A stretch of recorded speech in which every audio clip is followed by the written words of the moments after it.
네, 8월 5일 장마감 후 방송을 시작하도록 하겠습니다. 오늘 모신 분은요, 흥국증권 최종경 리서치 팀장님을 모셨습니다. 안녕하세요. 네, 안녕하십니까. 네, 오늘 처음 뵙는데요.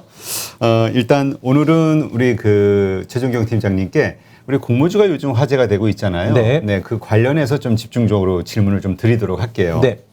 일단 크래프톤 일반 청약 흥행이 어떻게 됐습니까? 사실 기대했던 흥행보다는 그렇게 흥행했다고 말하기는 좀 어려운 상황입니다. 예. 지금 몇 대 몇이죠? 제가 경쟁률 기관 경쟁률을 하고 이제 개인 경쟁률이 좀 달라서요. 예, 그 경쟁률까지는 좀 정확히 말씀드리기는 좀 어려운데 네. 일반적으로 올해 진행했던 그러니까 소위 우리가 대여급이라고 얘기하고 있는 SK 바이오사이언스나 SK 아이테크놀로지, 카카오뱅크에 이은 올해 또 기대를 많이 받았던 대여급이잖아요. 그렇죠. 예, 앞에 거 진행했던 대여급들에 비해서는 예, 기관이나 개인 청약이 상대적으로 조금 저조한 지금 상황이라고 말씀드릴 수 있습니다. 네. 그러니까 이게 지금 사실 그 한 번 연기가 됐던 게 고평가 논란이 있었잖아요. 공모주 그 가격에 대해서 논란이 있었는데 결국 뭐 노이즈가 계속 적용이 되는 건가 봐요. 낮췄음에도 불구하고 지금 이렇게 된 거죠? 네, 맞습니다. 언급해 주셨던 것처럼 최초의 증권신고서가 나왔을 때는 상단 가격 기준으로 시가총액 28조 원으로 진행을 하려다가 한번 이제 그 정정신고를 통해서 이번에 24.3조 원의 상단으로 진행을 해서 그래도 기관 수요회 측에서 이렇게 24.3조의 상단 가격은 확정이 돼서 청약은 진행이 됐습니다. 네. 따라서 이 24.3조 원의 가격이 이제 뭐 밸류에이션이 높냐 낮냐에 대해서는 또 이제 상장하고 또 이제 시장에서 평가받을 부분이지만 다시 말씀드리지만 기존에 진행했던 다른 대여급들에 비해서는 약간 저기 흥행이 저조했다고 말씀드릴 수 있습니다. 굳이 제가 이유를 좀 말씀드리자면은 제가 그림을 좀 하나 같이 말씀을 좀 드리고 싶은데 이 그래프는 그 과거 10여 년 동안 우리 코스피 코스닥 연간 공모 규모를 다 합친 그래프입니다. 네. 일단 올해 거를 빼고 먼저 말씀을 드릴게요. 우리나라 시장의 공모 규모는 기록을 세웠던 건 2010년에 10.1조 원입니다. 연간 10조 원을 했었었고요. 올라왔네. 예, 두 번째는 2017년에 8조 원인데 올해 시장이 지금 현재 20조에서 30조 원 정도 지금 전망되고 있기 때문에 올해 시장이 얼마나 큰 공모 시장인지 한눈에 보실 수가 있죠. 크래프톤에 대해서는 제가 그 말씀을 좀 드리고 싶어요. 과거에 그 대여급이라고 불렀던 이 기업들의 단일 공모 규모가 대부분 1조 원에서 2, 3조 원으로 이렇게 나와 있습니다. 네. 가장 컸던 거는 2010년도에 삼성생명이 기록했던 4.9조 원이었고요.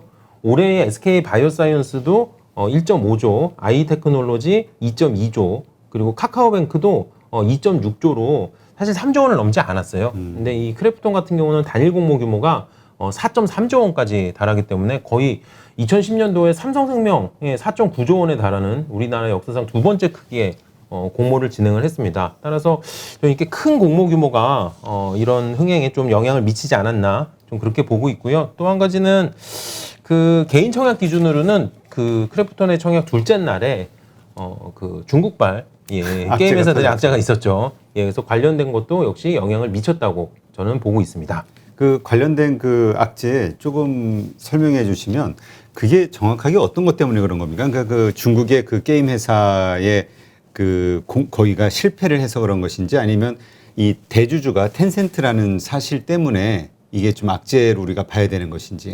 여러 가지 복합적인 원인이 있는데요. 일단 크래프톤은 기본적으로 전체 매출액의 영업수익이죠. 이 회사 같은 경우는 전체 영업수익의 대부분이 해외에서 일어나고 있는 해외 매출 비중이 굉장히 높은 회사입니다. 중국 비중이죠? 대부분. 중국 비중도 높습니다. 굉장히. 그 외에도 많이 있나요? 물론입니다. 뭐 북미 시장이라든지 전 세계에 이제 펼쳐져 있기는 한데 언급하셨던 것처럼 중국 시장의 비중이 굉장히 높습니다. 따라서 중국 시장에서 게임업에 대한 규제를 시행한다고 하면은 그 피해를 받지 않을 수 없기 때문에 관련된 그런 우려가 조금 반영됐다고 저는 말씀을 드리고 있습니다.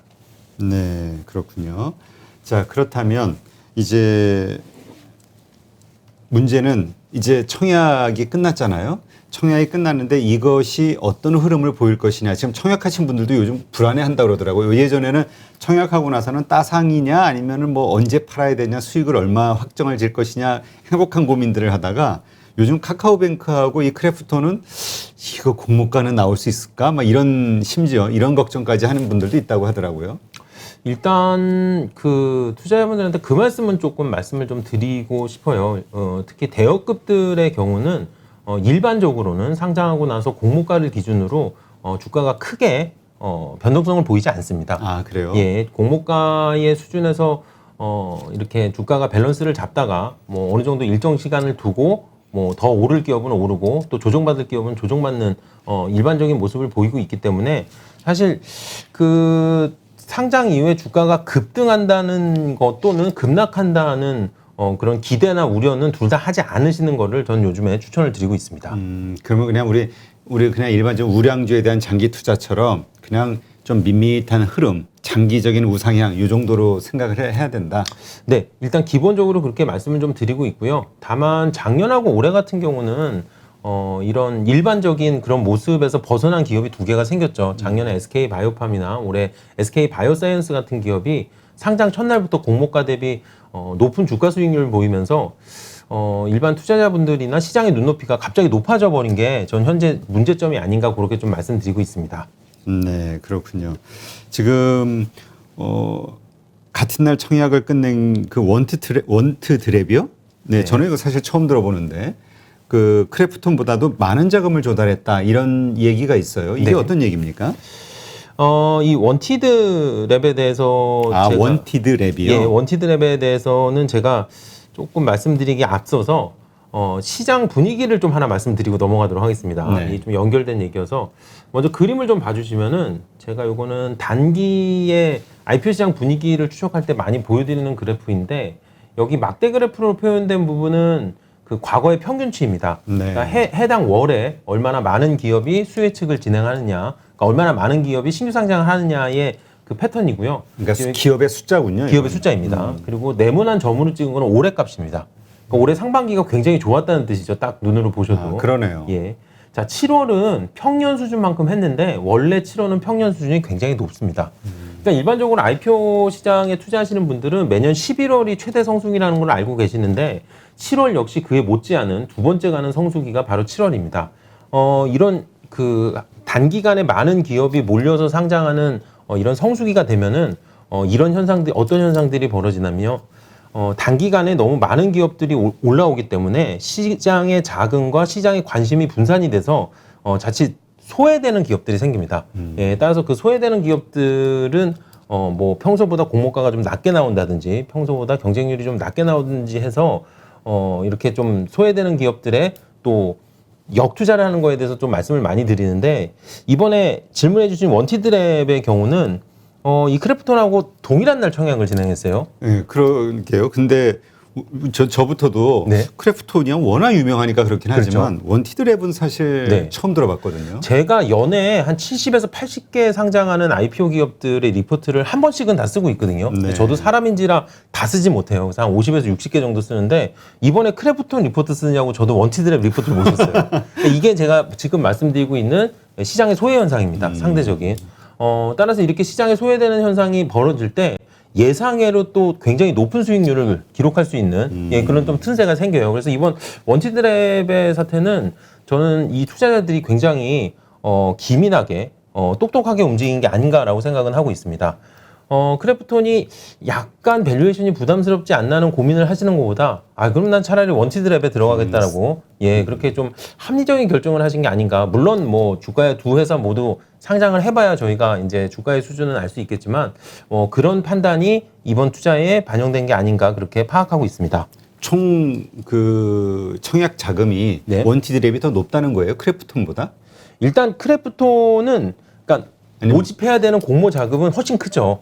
사조 경쟁 비율. 예. 근데 청약 비율. 이제 그 청약에 들어가기 위해서 청약한 자금의 합이 원티드랩이 더 많아졌다는 얘기입니다. 청약의 합이 그러니까 이게 사실 정말 뉴스가 될 만한 이유인 게 크래프톤 같은 경우는 시가총액이 24.3조를 지금 예상을 하고 있고요. 네. 그다음에 원티드랩 같은 경우는 시가총액이 1,646억을 지금 보고 있는 상황입니다. 근데도 이쪽에 청약 자금이 훨씬 많이 훨씬 많이 들어갔다는 들어간 거. 거죠. 예. 야. 참 어이없네요.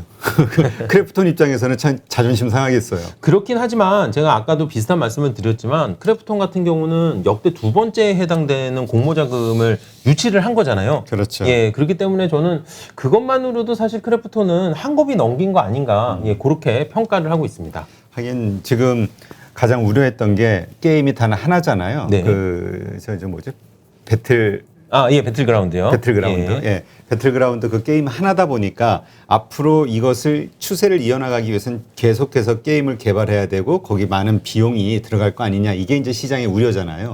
네, 맞습니다. 새로운 게임의 개발을 위해서 뭐 비용이 들어가는 거는 어떻게 보면 또 자연스러운 투자일 수는 있지만 문제는 현재 배틀그라운드가 굉장히 여태까지는 잘해왔다는 건 누구나 인정을 하지만 앞으로 그 확장성이 얼마나 더 갈 건지에 대해서는 또 지켜봐야 되는 부분이고요. 그렇죠. 또 추가적인 신작은 분명히 필요한 부분입니다. 따라서 크래프톤도 이제 작년에 신작을 또 내놓고 그런 활동을 계속 하는 것도 역시 이제 추가적인 신작이 계속 필요하다는 예, 그런 판단이라고 저는 생각을 하고 있어요. 네.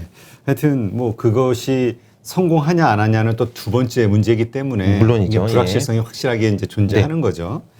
그러다 보니까 이제 아마 여러 가지로 그 현재 그 공모가 밸류를 그렇게 크게 그 인정을 받지 못하는 거 아닌가 이런 생각이 들긴 하는데 또 하나는 말씀하신 부분에 제가 좀 첨언을 드리고 싶은 네. 부분은 이 IPO라는 전체적인 그 구조를 우리 투자자분들이 좀 참고해 주시면 좋을 만한 게 어떤 한 기업이 IPO를 하기 위해서는 꽤 오랜 기간이 걸립니다. 주관사를 선정하고 뭐 증권신고서를 만들고 청약 뭐 받고 등등 해서 거의 모든 기간을 다 합치면 2년 정도의 기간이 걸려요. 그러니까 네. 이 회사의 기업 가치의 평가를 위해서 굉장히 오랜 기간 동안 평가를 해왔는데 제가 드리고 싶은 말씀은 크래프톤은 한참 IPO를 준비하는 기간 동안 크래프톤 상장 전까지 우리나라 게임 업계의 최대장주라고 얘기했던 NC소프트가 시가총액이 25조 원에서 18조 원 미만으로 이렇게 하락하는 구간이었어요. 예, 따라서 주요 피어 밸류에이션의 가격이 하락하는 구간에서 올라오고 있는 비슷한 그 이상의 사이즈의 그 피어 기업 같은 경우는 사실 밸류에이션에 대해서 그렇게 만만하진 않은 상황입니다. 그러니까 이게 게임 산업 섹터 자체가 우상향으로 성장하고 있는 상황이라면 네. 밸류가 높아지고 네. 이게 좀 이렇게 분위기를 같이 타는데 그렇죠. 지금 하향 추세이기 때문에 네. 더 어려웠다. 감사합니다. 정확히 그 말씀입니다. 지금 예. 일단 뭐 지금 그 크래프톤 워낙 우리가 얘기를 많이 해서 그런데 지금 저도 이제 처음 들은 이 원티드 이쪽에 대해서 좀 호기심이 생기는데 어떤 회사입니까? 일단 그 추천 채용 지인 추천 채용이라는 채용 플랫폼을 채용 플랫폼이에요. 예, 그 운영하는 회사이고요. 그 쌓아놓은 그 과거에 축적해놓은 쌓아놓은 데이터를 기반으로 그 구인과 구직자들에게 가장 적합한 구인 구직을 매칭시켜주는 예, 그런 플랫폼을 이렇게 그 운영하는 그런 회사입니다. 아까도 말씀드렸지만 제가 안타깝게도 이 회사는 분석을 못했어요. 크래프톤 그래요? 하느냐. 예, 그래서 그냥 그 정도, 그냥 그런 예, 어떤 그 정도 채용, 말씀드리겠습니다. 구직과 채용을 예. 연결해주는 그런 플랫폼, 원티드라는 플랫폼을 운영하는 회사. 네. 요 정도로 이해를 할게요. 하여튼 요거 한번 스터디해 볼 만 하겠네요. 일단 지금 방송 보시는 분들도 아마 처음 들으시는 분들도 있겠지만은 일단 많은 사람들이 이것에 돈을 집어넣었다는 거는 어쨌든 시장성은 있다는 얘기잖아요. 네. 그러니까 앞으로 상장하고 난 다음에 흐름이 어떻게 갈지는 모르지만 어쨌든 관심을 갖고 한번 스터디해 보실 만한 내용이지 않을까 싶고요. 자, 그럼 이제 내일이죠. 그 상장하는 카카오뱅크 역시 이제 기대감이 낮았죠. 그때 BMK에서 그 거의 그 매도 리포트와 같은 것을 그 공모 당시에 그냥 써버려 가지고 화제가 됐었는데 그러다 보니까 막 야 이거 공모주 받고도 이거 공모가 나오는 거야 불안해하시는 분들이 있더라고요. 카카오뱅크의 그 기업 가치에 대해서는 여러 가지 논란이 많이 있습니다. 말씀하셨던 것처럼 이제 기존의 이제 은행들의 밸류에이션과 비교해 봤을 때 얘도 결국 은행인데 너무 비싼 거 아니야라는 그렇죠. 시선을 가지신 분들도 있고요. 아니다 이거는 기존의 은행들을 넘어서는 새로운 금융 플랫폼이다라는 관점에서 충분히 투자해 볼 만하다라고 평가하시는 투자자분들 많이 있습니다. 따라서 뭐 그런 두 가지의 관점이 이제 내일 이후에 주가를 형성할 거로 저는 생각을 하고 있는데요. 다만 저는 카카오뱅크에 대해서는 약간 긍정적으로 평가하고 있는 부분은 예를 들어서 카카오뱅크가 기존의 은행들처럼 사람을 막 채용하고 지점을 막 확대하면서 은행업을 시작했다면 이 기존의 은행들의 밸류에이션을 받는 게 맞겠죠. 다만 이 회사는 100% 모바일 플랫폼을 기반으로 이 금융 플랫폼을 확대하고 있기 때문에 따라서 카카오뱅크는 내일 상장하는 주가가 싸다 비싸다는 물론 저도 내일 봐야 알 것 같아요. 다만 그 기존의 은행들의 기업 가치를 그대로 적용하는 것은 저는 옳지 않다라고 그렇게 말씀드리고 있습니다. 지금 일단 밸류에이션이 상당히 높은 상황이잖아요. 네. 어떻게 보세요? 일단 시초 이렇게 진행이 뭐 따상 뭐 이건 뭐 물 건너간 것 같고요. 분위기상. 어느 정도의 흐름이 이어질 것이냐 이게 많은 관심사인데요. 네. 제가 오늘 뭐 서두에도 말씀을 드렸고 아마 뒤에서 한 번 더 강조를 드릴 것 같은데 일반적인 이런 대여급 기업들의 상장 후 주가 흐름은 공모가 범위에서 크게 벗어나지 않는 주가를 보이게 됩니다. 전 따라서 이 카카오뱅크 같은 경우도 내일 이후에 공모가 수준에서 크게 벗어나지 않는 그런 주가를 형성할 수 있을 거라고 생각은 하고 있고요. 또 하나는 시장에서 이제 따상에 대한 얘기를 많이들 하시는데 전 개인적으로 따상이라는 단어를 잘 쓰진 않거든요. 아, 그래요? 예, 이게 워낙에 약간 시장에 착시를 불러일으키는 좀 안 좋은 현상이라고 저는 보고 그렇죠. 있어요. 예, 따라서 그리고 카카오뱅크가 18.5조 원을 상장하기 때문에 첫날 공모가 기준 수익률이 160%가 나오면은 아마 50조가 넘어갈 것 같습니다.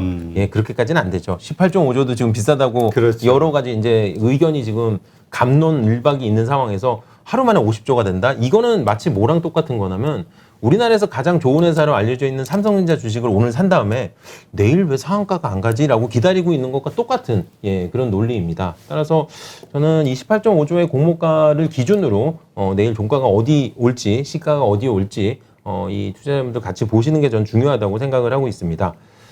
추가적으로 좀 말씀드리면 일단 초기에 수급이 굉장히 중요해요. 이 기관들이 이 기관 확약 없이 들어온 물량들 그리고 또 꽤 많다고 들었거든요. 네, 확약 물량도 적지 않았는데 확약을 걸지 않은 물량도 꽤 많았습니다. 예. 그리고 또 한 가지는 약간 뭐 3, 4개월 정도 기간을 놓고 보신다면은 12월에 있는 코스피 200 지수 정기 편입에도 가능성이 있는 기업이고요. 또 하나는 또 회사 내적으로 본다면 현재 그 전세담보대출의 전세보증금 담보대출을 주력으로 움직이고 있는 이 대출 상품을 이번 상장을 통해서 상장 이후에 주택담보대출까지 확대하는 회사가 확대 계획을 밝힌 상황인지라 회사가 진행하고 있는 주택담보대출이 어떻게 시장에 안착하는지도 저는 반년에서 1년 동안 굉장히 중요한 변수라고 보고 있고요. 또 하나는 이건 제가 주장하고 있는 부분인데 약간 시간은 걸릴 것 같아요. 좀 장기적인 이슈이긴 하지만 이 금융 플랫폼, 이 핀테크 사업자 중에 또 하나의 다크호스로 알려져 있는 토스의 상장 시점이 또 굉장히 중요하다고 보고 있습니다. 그렇죠. 그 중요한 이유는 결국은 이 토스로 인해서 다시 한번 이쪽에 대한 관심과 분위기가 오르면서 심리적으로 이거에 대한 가격이 같이 상승할 수 있기 때문이다. 이렇게 보시나요? 제가 그렇게 말씀을 드릴게요. 이번 카카오뱅크의 상장은 은행이냐 아니냐, 이게 플랫폼이냐 은행이냐 이런 거를 가지고 기업 가치에 대해서 서로 논의가 많았는데 완전히 은행이 아닌 완전히 플랫폼인 토스가 상장할 때 되면은 오히려 카카오뱅크에 대한 플랫폼 가치가 시장에 한 번 더 부각되는 좀 그런 효과를 조금 생각을 하고 있습니다. 아, 그렇다면 지금 카카오뱅크와 토스뱅크 사실 이거 같은 걸로 지금 저희가 생각을 하고 있었는데 좀 다르게 보시는 거군요. 이렇게 쉽게 설명을 드릴게요. 카카오뱅크는 약간 은행 쪽에 가까운 금융 플랫폼이라고 보시면 되고요. 토스는 은행보다는 금융 플랫폼에 더 치우쳐 있는 금융 플랫폼이라고 보시면 됩니다. 네. 하긴 뭐 카카오뱅크 우리가 기대하는 거는 그 긍정적으로 보는 분들이 기대하는 건 카카오 우리가 매일 쓰는 이거와 연동이 됐을 때의 어떤 그 시너지 이것 때문에 사실은 그냥 플랫폼 기업 아니냐 이렇게 보는 거잖아요. 네. 하지만 토스는 뭐 그런 플랫폼이 없다 보니까 우리가 필요로 금융에 대해서 필요로 하는 어떤 니즈가 생겼을 때마다 이용할 수밖에 없는 거다 보니까 금융 쪽에 가깝다 이렇게 나누는 거군요. 네. 근데 그 얼마 전에 그 엔트파이낸셜 같은 경우도 상장하려다가 사실 중국 정부에 의해서 이제 딜레이되고 뭐 이러면서 그 뭐 이렇게 나뉘어졌잖아요. 네. 그러니까 결국 플랫폼 기업으로서 처음에도 엔트파이낸셜 큰 가치를 부여받다가 결국 중국 정부에서 이건 금융이다 이렇게 판정이 내려지면서 이제 확 또 내려갔고요. 네. 이런 거에 대해서 좀 우려하시는 분들도 있어요. 일단 그 부분은 이제 우리나라와 중국이나 뭐 어느 나라가 됐든 간에 그 각 나라마다 자본시장의 이제 구조가 다르기 때문에 그렇죠. 벌어진 현상이라고 보고 있어요.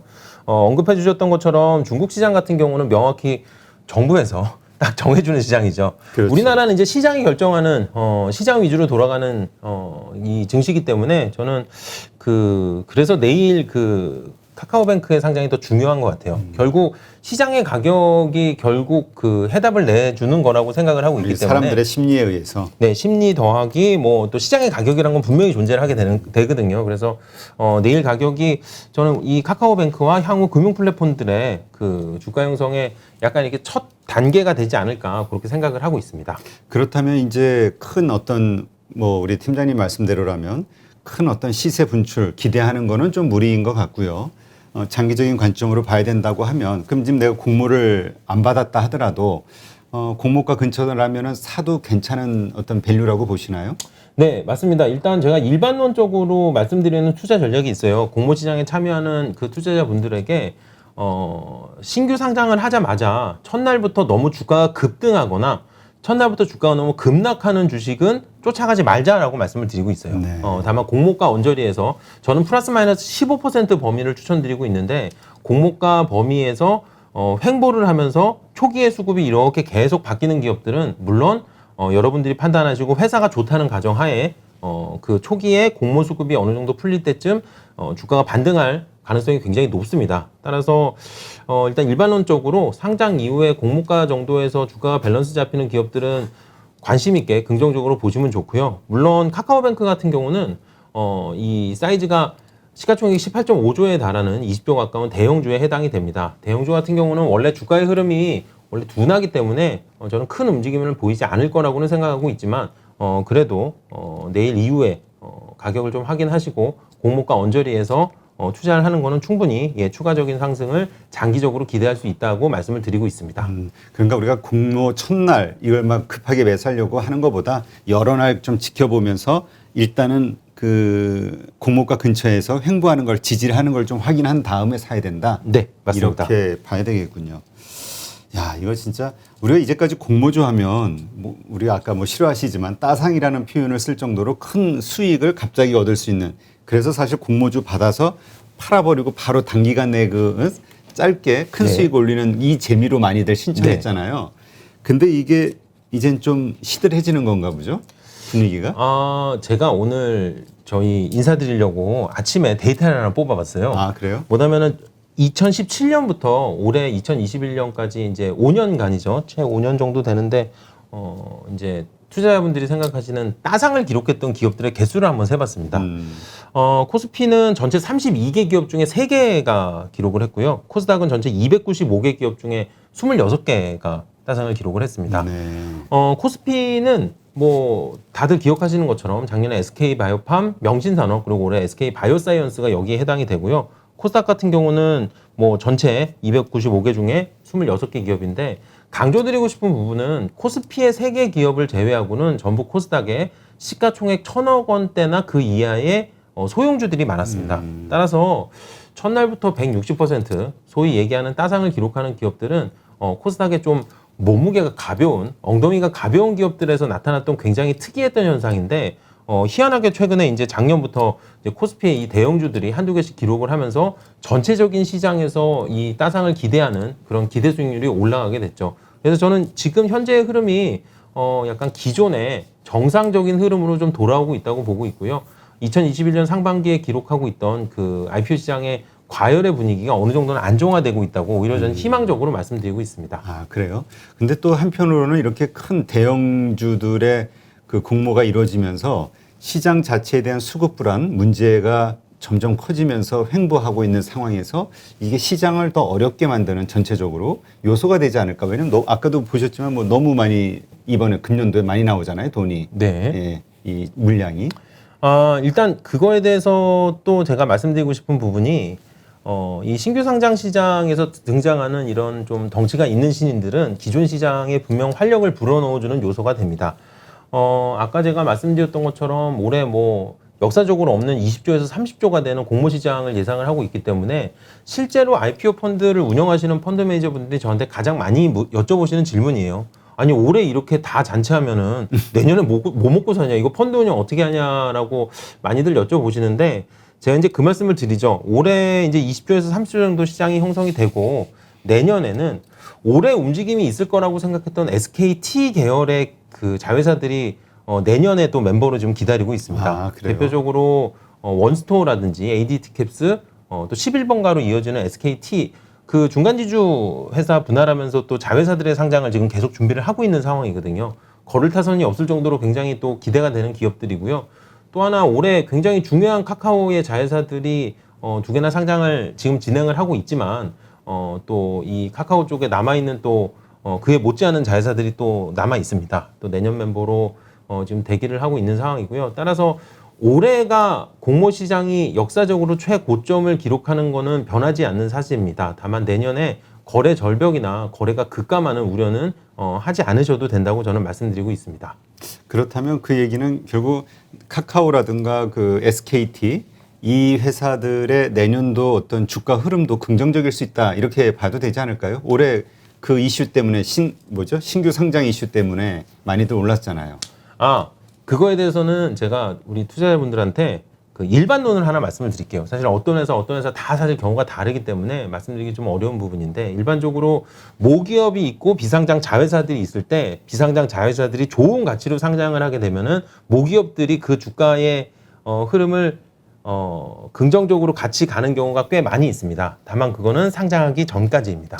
예, 따라서 그거를 좀 일반론으로 잘 확인을 해 주시고요. 이렇게 이 회사의 자회사가 이번에 상장을 하는데 상장이 굉장히 긍정적이다더라. 그래서 이 회사 주가에 투자를 하고 뭐 그런 거 다 투자자 여러분들이 해볼 만한 그런 투자 전략인데요. 다만 이 자회사가 상장한 이후에는 또 이 주가 흐름이 좋지 않을 수 있기 때문에 그 자회사의 상장 전과 후로 딱 타이밍을 이렇게 좀 집중해서 보시는 게 전 좋은 전략이라고 이렇게 말씀드리고 있습니다. 네, 하긴 뭐 그렇게 말씀하시니까 SK 케미칼이 딱 떠오르네요. 지금 주가 흐름이 너무 안 좋아서. 자, 이번에 이거 말고 크래프톤 말고도 아주 못지않은 회사가 IPO를 한다. 이게 바로 렌탈 시장 1위 롯데렌탈이라고 하는데 이거에 대한 이야기를 좀 해주시죠.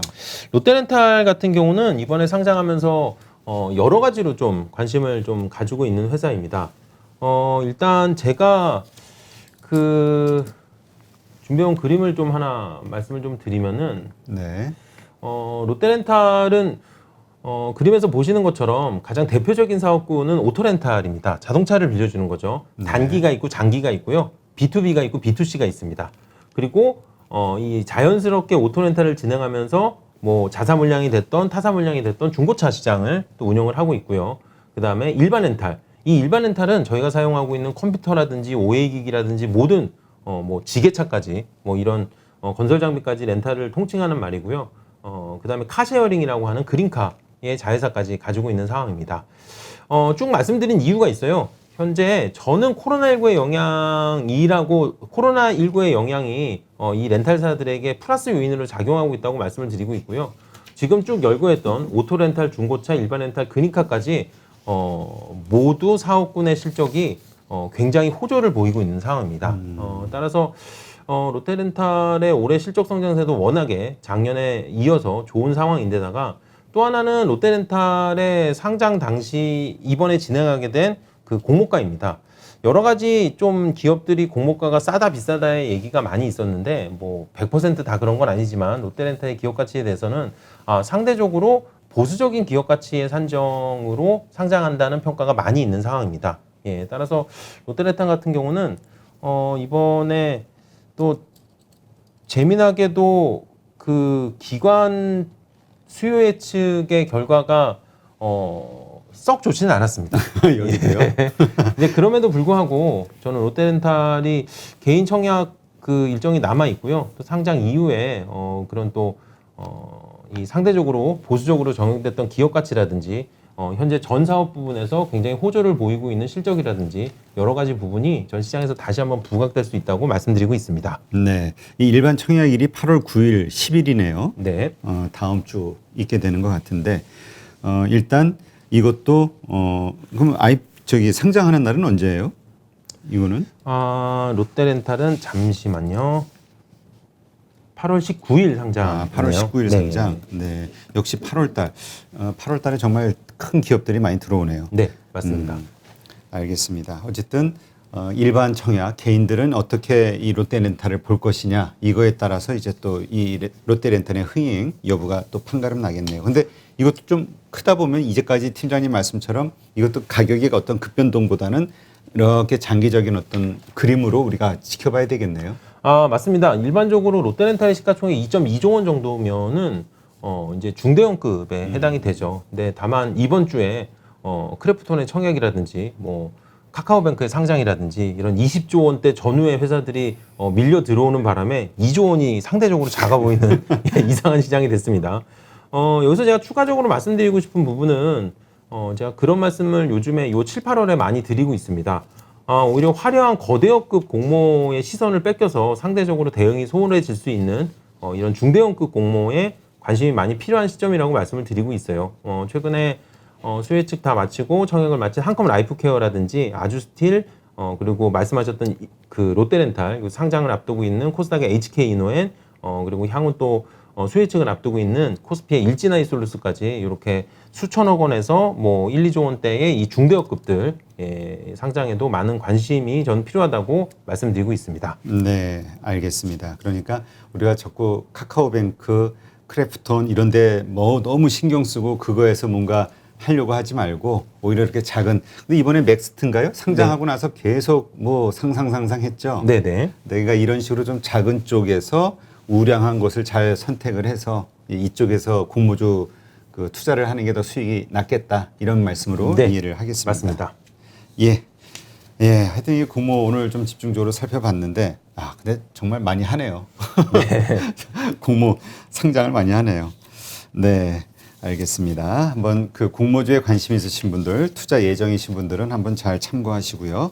네, 이제까지 좋은 인사이트 풀어주신 흥국증권의 최종경 리서치 팀장님께 감사드립니다. 수고하셨습니다. 감사합니다. 네, 그럼 이제 곧 이어서요. 유한타증권 파이낸스 허브 강남점의 한상혁 과장과 함께 또 오늘 주식시장에 대한 이야기 나누도록 하겠습니다. 잠깐만요.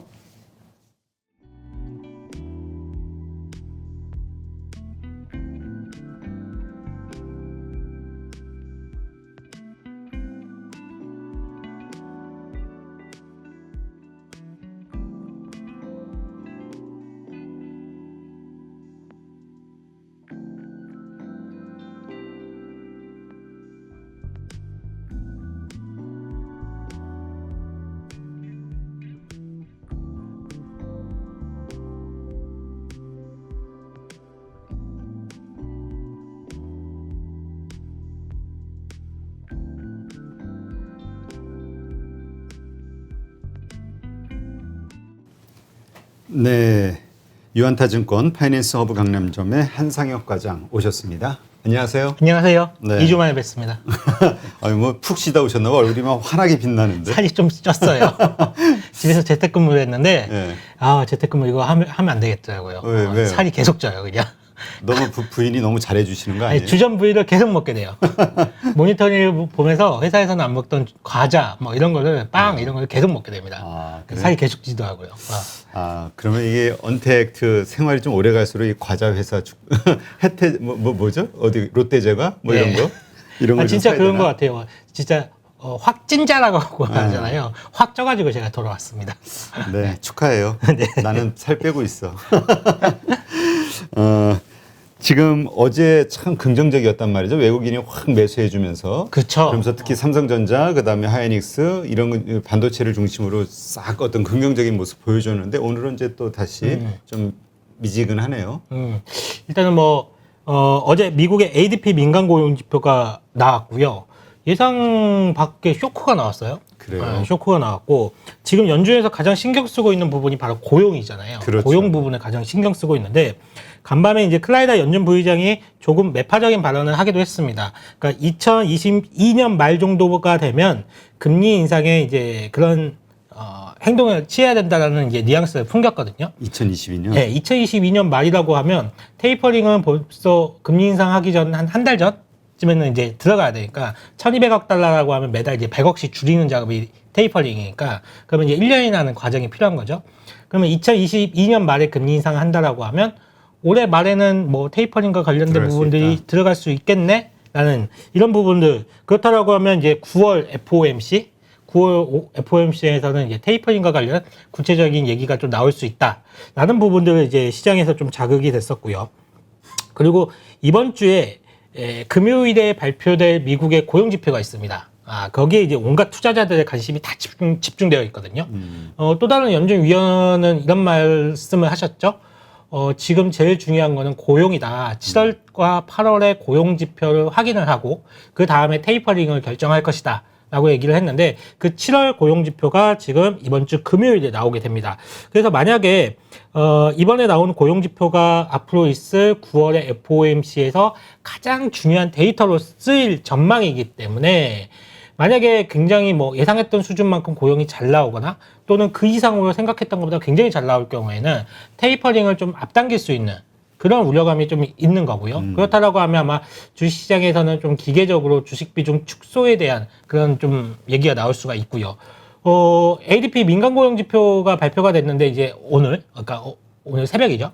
그 지표는 생각보다 좋지가 않았어요.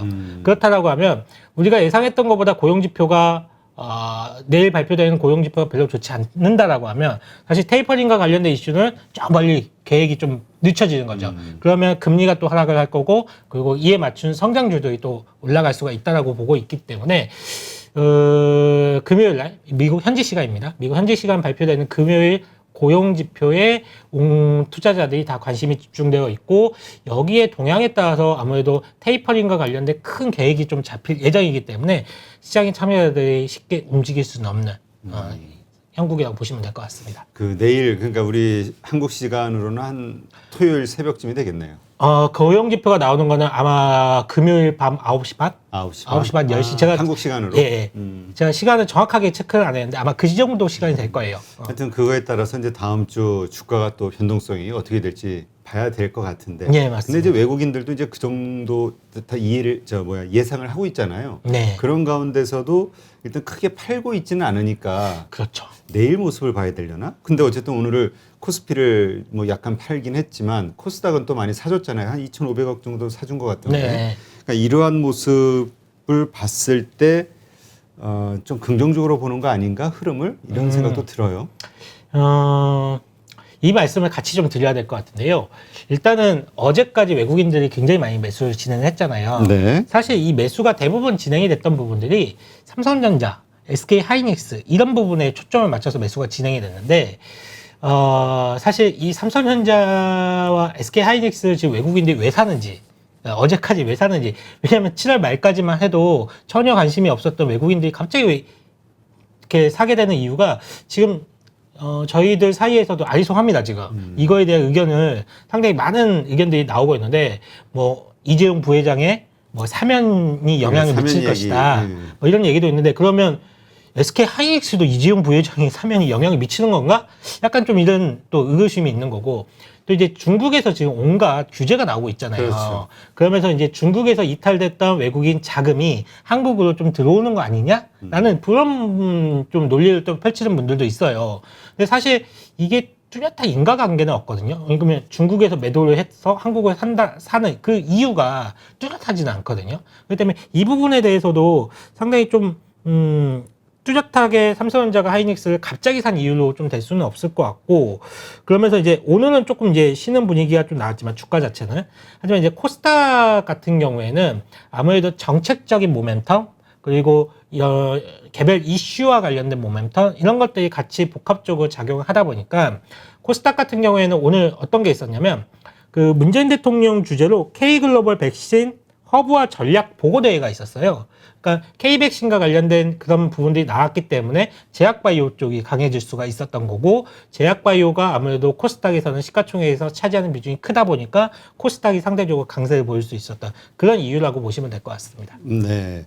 그리고 지금 보니까 그 의료 관련 쪽 제약바이오 이쪽의 주가 상승이 좀 두드러진 것 같아요. 근데 이거 보니까 지난밤 나스닥도 이런 것 같던데 움직임이 뭐 노바백스 같은 거는 뭐 거의 뭐 장중에 20% 이상 뭐 폭등하기도 하고 막 그랬대요. 맞아요. 지금 제약바이오 쪽이 글로벌 쪽으로 좀 주목을 받고 있는 부분은 소식을 들으셨는지 모르겠지만 모더나 측에서 또는 화이자 측에서 그 mRNA 지금 우리가 맞고 있는 백신 있지 않습니까? 그걸 가격을 올리겠다라고 하고 있어요. 그렇죠. 지금 얘기가 나오고 예, 있죠. 그 가격을 올리겠다라고 하니까 수요는 정말 많은 상황에서 가격까지 올라간다라고 하면 P 곱하기 Q에서 P 가격 올라가고 Q 뭐 계속적으로 생산하니까 그것도 좋고 하다 보니까 뭐 실적 좋고 하다 보니까 모더나 주가가 굉장히 좀 좋은 모습을 보여주고 있거든요. 그런 전반적으로 글로벌 시장을 봤을 때도 제약 바이오 섹터는 좀 긍정적인 분위기가 계속적으로 연출이 되고 있기 때문에 이 K바이오 쪽에서도 같은 흐름상 아무래도 모더나, 화이자 이런 회사들의 주가 흐름이 좋다라고 하면 모더나의 위탁 생산을 하고 있는 삼성바이오로지스가 또 흐름이 좋을 수밖에 없고 그 밖에 뭐 모더나하고 화이자가 가격을 올리면 다른 백신 회사들은 가격 안 올릴까요? 당연히 가격을 올리겠죠. 이런 게 다 연결이 된단 말이에요. 그러면 아스트라제네카라든지 노바백스를 생산하는 SK바이오사이언스까지도 물론 굵직굵직한 대형주들의 흐름이 좋다라고 하면 그 밑에 있는 중소형주들까지도 아무래도 좋은 영향을 미칠 수가 있기 때문에 좀 그러니까 바이오 섹터가 좀 더 강한 모습을 좀 지금 형성이 되고 있다라고 보시면 될 것 같습니다. 네, 알겠습니다. 자, 오늘 한국에서도 그래서 이제 어쨌건 제약바이오주의 흐름이 좀 있었는데 오늘 오후에 K백신 허브 관련 정부 회의가 있었다. 뭐 네네네. 이런 얘기가 있어요. 어떤 내용인지 좀 자세하게 설명을 해주시죠. 일단은 정부에서 지금 국가전략 기술 3대 분야로 지정해 놓고 있고 지금 특별 관리가 들어가고 있는 산업 분야가 있어요. 첫 번째가 반도체가 그렇고요. 반도체, 네, 두 번째가 배터리가 그렇습니다. 2차 전지. 세 번째가 이제 백신이거든요. 그러니까 반도체, 배터리, 백신 같은 경우에는 다 비읍이네요. 근데 생각해보니까. 3B. 네. 이쪽은 정부에서 지금 우리나라 국가의 명운이 달려있다, 여기는. 그래서 모든 역량을 지금 쏟아야 된다라고 지금 밀어붙이고 있는 분야잖아요. 그런데 반도체는 이미 전략이 나왔습니다. K반도체라는 이제 전략이 5월 달에, 지난 5월 달에 발표가 됐었고, 배터리 분야도 이제 K배터리와 관련된 정책 육성 방향이 나왔습니다. 7월 8일 날. 네, 제 생일날. 나왔습니다. 아, 생일을 강조하시는데. 네, 생일날 나왔었고 지금 남아있는 게 이제 백신이거든요. 백신만 이제 지금 아직 남아있는 상황인데 오늘 앞서 말씀을 드렸지만 문재인 대통령 주재로 이와 관련된 이제 K백신과 관련된 보고대회가 좀 열렸었고 조만간 이에 대해서 정부가 이제 대통령한테 보고를 했으니 이걸 이제 대통령이 뭐라고 한마디 하셨을 거 아니에요? 그리고 관계부처 사람들이 얘기를 했을 거 아니에요? 이건 이제 취합을 하겠죠. 취합을 해가지고 잘 포장을 해가지고 정책을 만들겠죠. 네. 그 정책이 조만간 나올 겁니다. 아마. 그래서 K백신과 관련된 정책들이 나온다고 보고 있고요. 당연히 이제 R&D를 좀 강화하고 여러 세제 혜택을 좀 주고 설비 투자 지원 이런 정책들이 나올 것 같은데 이는 백신과 관련된 회사들의 주가 흐름을 굉장히 좋게 만들 가능성이 높습니다. 왜냐하면 과거에 계속 그랬거든요. 그러니까 보시면 HTS 한번 볼까요? 지난번에 네. 잠시만요 볼게요. 지난번에 반도체와 관련된 그 전략 발표가 나왔을 때가 5월 13일이었거든요. 네. 한번 볼게요. 이거는 그 코덱스 반도체 지수거든요. 그러니까 ETF라고 보시면 되는데요. 반도체 이제 종목들 모아놓은 거라고 보시면 되는데 5월 13일 날 발표가 나왔어요. 그러면 5월 13일이 언제냐? 이때였습니다. 이때 5월 13일 날 발표가 나오고 난 다음에 주가 흐름이 그래도 좀 괜찮은 모습을 좀 보였잖아요. 그리고 배터리 같은 경우에는 마찬가지로 ETF를 한번 볼게요. 7월 8일에 발표가 나왔다라고 말씀을 드렸는데 7월 8일이 언제까 볼까요? 7월 8일이 이날이네요. 딱 7월 8일에 이때 발표가 났었고 그 이후에 주가 흐름이 상당히 배터리 쪽에서도 2차 전지와 관련된 산업에서도 좋은 모습을 보였습니다. 그렇다라고 하면 조만간에 있을 K백신과 관련된 전략 정책이 발표가 된다라고 하면 이와 관련된 백신과 관련된 당연히 뭐 국내 CMO 업체들 중에 이제 삼성바이오로지스, SK바이오사이언스를 필두로 해가지고 그 밑에 mRNA 백신을 개발하고 있는 여러 중소 회사들도 많이 있거든요. 그런 회사들이 각광을 받으면서 주가가 좀 좋은 모습을 보일 수도 있다라고 보여지기 때문에 지금 뭐 이 부분에 대해서도 한번 주목을 해볼 필요가 있다라고 보고 있어요. 그러니까 이제 이번에 그 대책이 백신 그러니까 허브로서 우리가 그 뭐라지 위탁 생산과 관련된 그런 부분을 많이 할 수 있는 쪽에 갖추는 거예요? 아니면 우리가 직접 백신을 개발하자라는 쪽에 집중이 되는 거예요? 두 개 다죠.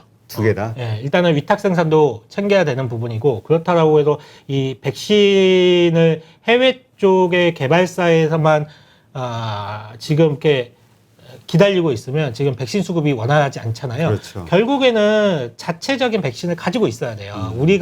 우리 손으로 만든 코로나 백신을 가지고 있어야지만이 이 코로나를 극복하는데 좀 빠른 시기에 극복할 수가 있기 때문에 이 코로나 백신을 개발하는 거에 대해서도 상당한 역량을 좀 모아줄 겁니다. 그리고 이 부분이 국가적으로 봤을 때는 장기적인 계획을 세워야 될 부분이 뭐냐면 이번에는 코로나지만 다음번에는 그렇죠. 다음번에는 어떤 질병이 또 올지 모르거든요. 근데 지금 봐서는 여태까지는 백신이 개발된 거 본다라고 하면 어쨌거나 뭐 메신저 RNA가 가장 효능이 높잖아요. 근데 이 분야에 대해서 당연히 연구 개발이 되어 있어야지만이 또 다른 질병이 돌아왔을 때 우리가 이거에 대해서 백신도 다시 개발도 되고 새롭게 대처를 할 수가 있기 때문에 아마 이런 R&D 분야에서도 상당한 세제 혜택이라든지 여러 지원 정책이 나올 것으로 보고 있습니다. 네.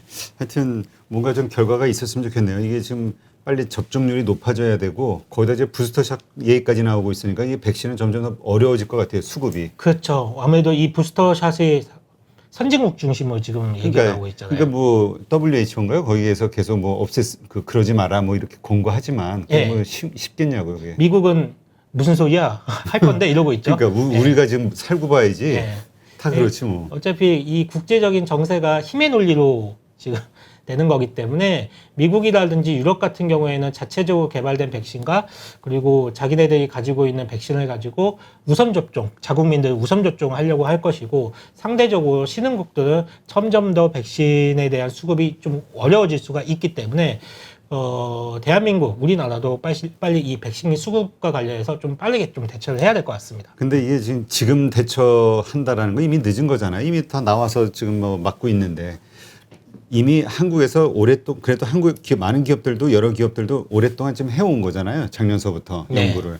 결과 뭐 이렇게 좀 획기적인 어떤 그 기대감을 줄 만한 것들은 아직 없나요?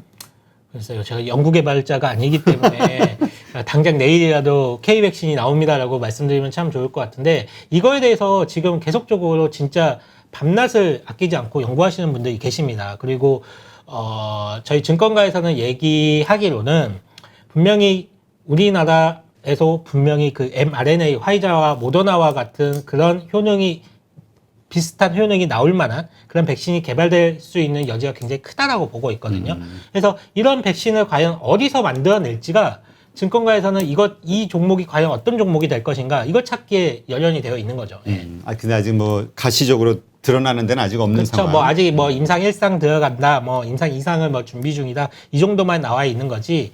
이게 뭐 어떻게 지금 당장 가시권에 있다 이런 정도는 아닙니다 아직은. 네, 알겠습니다. 자, 클래시스 주가가 지금 상당히 올랐는데 저는 사실 그 처음 들어보거든요. 슈링크가 피부 미용에 관심 있는 분들은 잘 아는 단어인가 보죠. 그렇죠. 아마 여성분들 중에는 많은 분들이 특히 이제 젊은 여성분들 20대, 30대 이런 뭐 40대 분들도 상당히 미용에 좀 관심 있는 분들이라고 하면 굉장히 유명한 브랜드라고 하는데 사실 저도 본 적은 없습니다. 네. 슈링크를 저도 본 적은 없는데 써보셔야지. 얘기만 들었습니다. 네.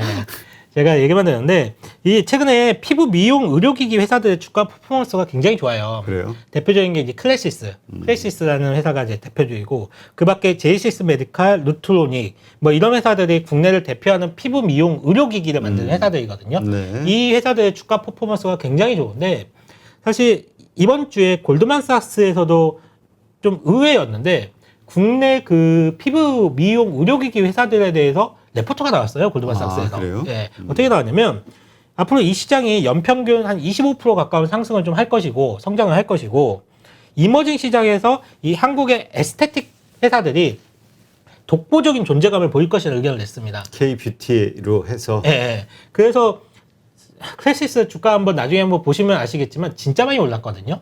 그래서 진짜 많이 올라가지고 아마 오늘 종가가 제가 확인을 못했지만 한 2만 3,000원, 2만 4,000원대 그 정도 될 거예요. 그것도 레포트가 나오고 난 다음에 주가가 더 올라서 지금 이만큼 올라왔는데 당시 레포트가 나왔을 때 2만 3,000원, 뭐 2만 원도 안 했습니다. 근데 이 당시에 클래시스의 목표가를 얼마를 제시했냐면 34,000원. 세게 골드만삭스에서 그걸 제시를 했고 제이시스 메디칼은 주가가 정말 많이 올랐거든요. 근데 그래서 지금 아마 오늘 종가가 아마 9,000원 정도 될 거예요. 아마 그 정도 수준을 제가 보고 왔는데 타겟 프라이스가 18,000원을 제시했습니다. 그러니까 되게 공격적인 목표가를 제시를 한 거죠. 근데 이게 사실 좀 그래요. 이게 어느 정도 좀 수긍이 가는 게 뭐가 있냐면 이쪽에서 해외 수출 데이터가 굉장히 잘 나오고 있거든요. 해외 수출 데이터가 상당히 잘 나오고 있는데 제가 가지고 나왔는데 볼게요. 이거는 강남구 분기 에스테틱 의료기기 통관 데이터거든요. 이게 강남구에 이제 그러니까 데이터 수출 데이터를 가지고 나온 건데 강남구 거를 왜 가지고 나왔냐면 강남구에 이제 클래시스 본사가 있어요. 그래요? 네, 그래서 강남구에서 수출하는 그 피부 미용 의료기기는 대부분 클래시스라고 보시면 됩니다. 물론 다른 업체도 있겠지만 일단은 보시면 다른 건 모르겠지만 그냥 막대 그래프 그냥 추이만 보세요. 쫙 뻗어 있잖아요. 그렇죠. 지금 이게 6월 달까지 이제 데이터인데 제가 7월 달 거는 확인을 못했는데 다음 거 보시면 금천구입니다. 금천구는 제이시스 메디칼이 있기 때문에 마찬가지로 제이시스 메디칼도 상당히 좋은 모습을 보여주고 있고 다음은 이제 고양시거든요. 고양시 같은 경우에는 루트로닉이 있습니다. 얘도 지금 그래프가 막대 그래프가 쫙 뻗어 있는 모습 보이잖아요. 네. 이게 해외 수출이 이렇게 잘 나오고 있다는 거예요. 그리고 이게 좀 의미가 있는 건 뭐냐면 과거에 우리가 그 템베거라고 얘기할 수 있는 주가 퍼포먼스가 진짜 한 몇 배씩 올라가는 그런 섹터들을 본다라고 하면 과거에 어떤 종목도 있었냐면 화장품 업종이 굉장히 주가 퍼포먼스가 좋았었잖아요. 그렇죠. 그리고 가까운 시일에는 작년에 이제 5G와 관련된 종목들 굉장히 좋은 흐름을 보여주었잖아요. 근데 이들 종목들이 주가의 퍼포먼스가 좋았던 이유가 왜냐면 국내 내수 시장에서 벗어나서 해외 수출이 본격화될 때 굉장히 좀 좋은 아웃퍼폼하는 주가의 모습을 보여주었단 말이에요.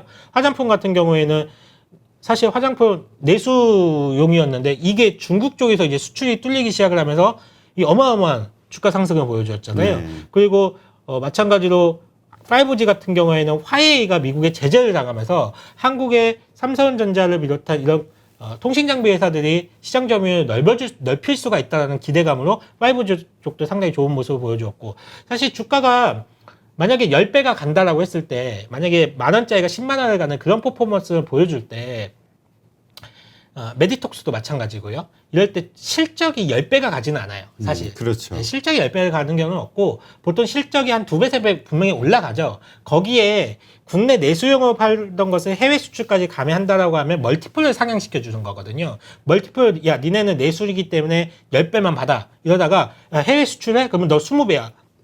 너 30배야. 막 이렇게 멀티플을 상향시켜 주거든요. 그러면서 이제 주가의 퍼포먼스가 굉장히 좋게 되는데 이 피부 미용 의료기기 쪽도 지금 최근에 해외 수출 데이터가 아까도 보였듯이 굉장히 좀 잘 나오고 있습니다.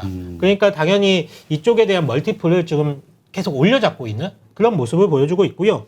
그리고 더 중요한 부분은 이 피부 미용 기기들의 특성상 한번 장비 수출이 시작이 되잖아요.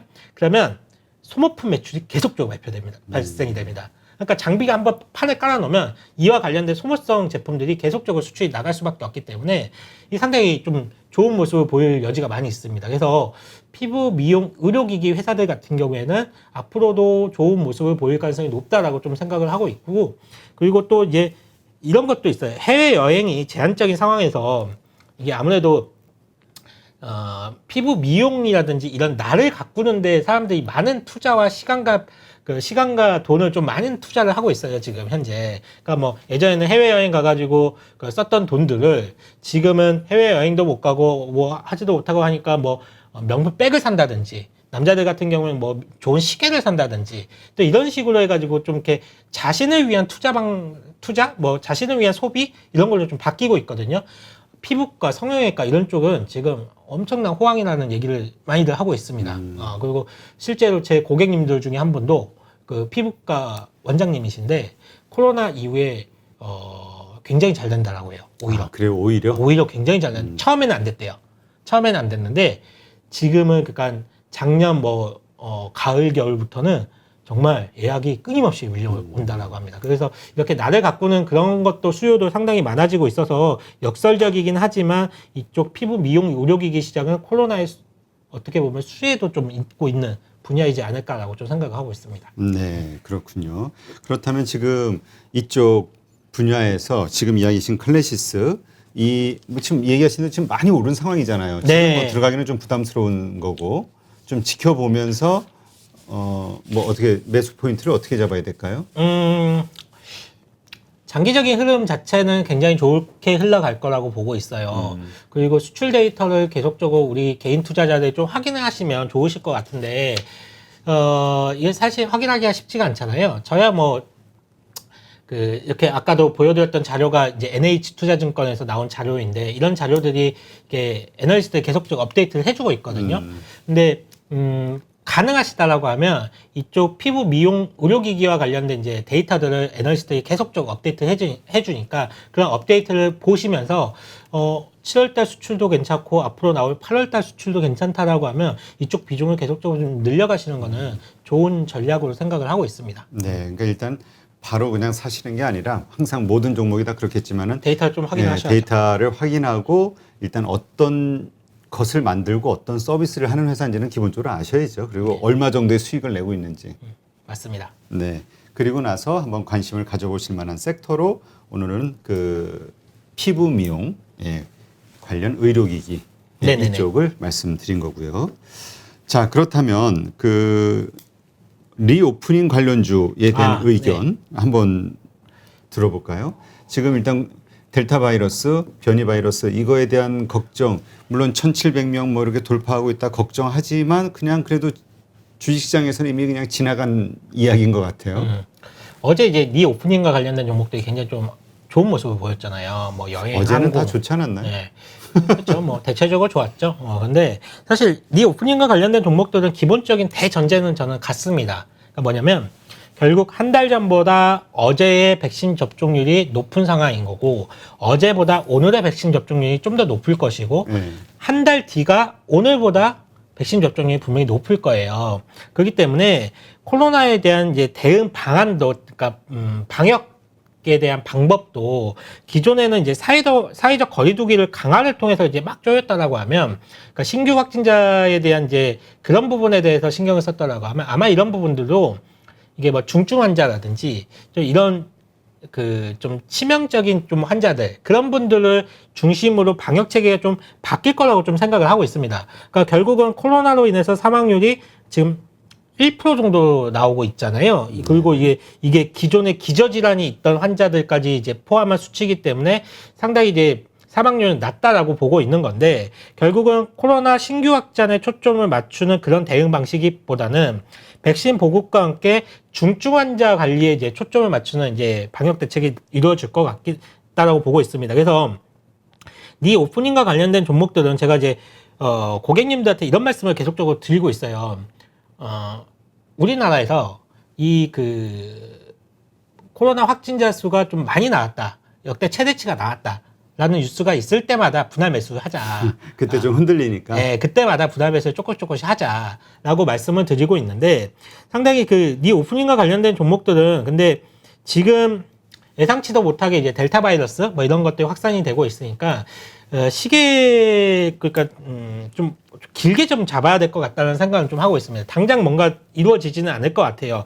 일단은 뭐 여행 같은 경우에도 좀 한계가 있어 보이는 게 각 국가마다 이제 백신 보급도 다르고 그렇기 때문에 해외 여행을 좀 자유롭게 하려면 이게 코로나는 그냥 감기다라는 세계적인 대공감감이 좀 이루어져야 되는데 아직까지는 각 국가마다 대응 방식이 다르기 때문에 이런 부분에 대해서는 좀 다르게 좀 대처가 되는 것 같아요. 그러다 보니까 해외 여행과 관련돼서는 조금 생각보다 좀 많이 우리가 생각했던 여행이 재개되는 시점이 우리가 생각했던 것보다 좀 많이 뒤로 밀려날 수도 있다라고 좀 생각을 하고 있어서 여행주를 이제 픽을 하는 거는 저는 이제 선호하지는 않고 있고요. 그리고 지난번도 말씀을 한번 드렸는데 백신 접종이 결국은 선진국을 중심으로 올라오고 있기 때문에 이 선진국 쪽의 매출 비중이 큰 쪽, 그러니까 화장품 업체라고 하더라도 중국 쪽의 매출 비중이 큰 회사들보다는 이 미국 쪽의 매출 비중이 큰 회사들, 그 의류도 마찬가지고요. 그래서 선진국 쪽의 매출 비중이 큰 업체들 중심으로 좀 접근하는 게 맞다라고 보고 있고요. 그리고 마지막으로 항공주들 같은 경우 결국은 같은 말인데 이게 물류가 잘 되고 있는 대한항공 이쪽도 결국은 이런 물류 수요가 어디서 나오고 있느냐라고 봤을 때는 결국과 미국과 유럽에서 수요가 나오고 있는 거거든요. 네. 그렇기 때문에 결국은 포인트를 본다라고 하면 해외 선진국 쪽의 매출 비중이 상당히 큰 회사들 위주로 좀 보시면 좋으실 것 같고 그 시계열을 생각보다는 좀 길게 좀 가져가야 되기 때문에 철저하게 좀 분할 매수 관점으로 빠질 때 매수하시면서 가져가시는 게 좋을 거라고 생각을 하고 있습니다. 네. 어제 참 항공주도 참 상당히 센 모습을 뭐 5%대 이렇게 대한항공도 그렇고 뭐 이렇게 보여줬었는데 하여튼 그렇게 상승할 때 추격 매수하지 말고 떨어질 차라리 때 오늘 같이 좀 떨어질 때 매수하는 게 왜냐하면 이게 지금 산다고 해서 다음 주 뭐 이렇게 해서 갑자기 오를 일이 아니니까 맞아요. 정상적으로는 네. 시간이 좀 여러 달 필요할 수 있으니까 예, 맞습니다. 분할 매수 저점 매수 그러니까 뭐 관점으로 매수하시는 관점에서는 저는 오케이를 하는데 다만 이제 우리가 생각하는 게 좀 생각보다 오래 걸릴 수가 있으니까 철저하게 분할 매수 관점으로 좀 시기열을 좀 길게 가져가셔라라고 정리를 해드리도록 하겠습니다. 네. 자, 지지난주 또 대북주 아난티에 대해서 한번 관심 가져보자 이런 얘기 했는데 또 마침 지난주에 아난티가 또 확 텄어요. 네, 제가 지지난주에 나왔을 때 이 대북과 관련된 종목들 한번 보자라고 말씀을 드렸었는데 한 2주 전쯤에 이제 그 미국이 적대 국가에 대한 정책이 좀 바뀔 수 있다라는 말씀을 같이 좀 드렸거든요. 그러면서 지난주에 갑자기 이제 북한에서 이제 군 통신선이 복귀가 되고 이게 북한과 관련된 뉴스들이 계속 좀 나오면서 이제 주가가 좀 퍼포먼스가 좋았는데 뭐 제가 뭐 북한과 관련된 뉴스를 미리 알아서 말씀을 드렸던 건 아니고 미리 알면 좀 의심스럽죠. 그냥 그런 건 아니고요. 그러면 뭐 고위직에 뭐가 선이 있나? 네, 그런 건 전혀 아니고 그러면 뭐 신고하면 상금 나오나? 네.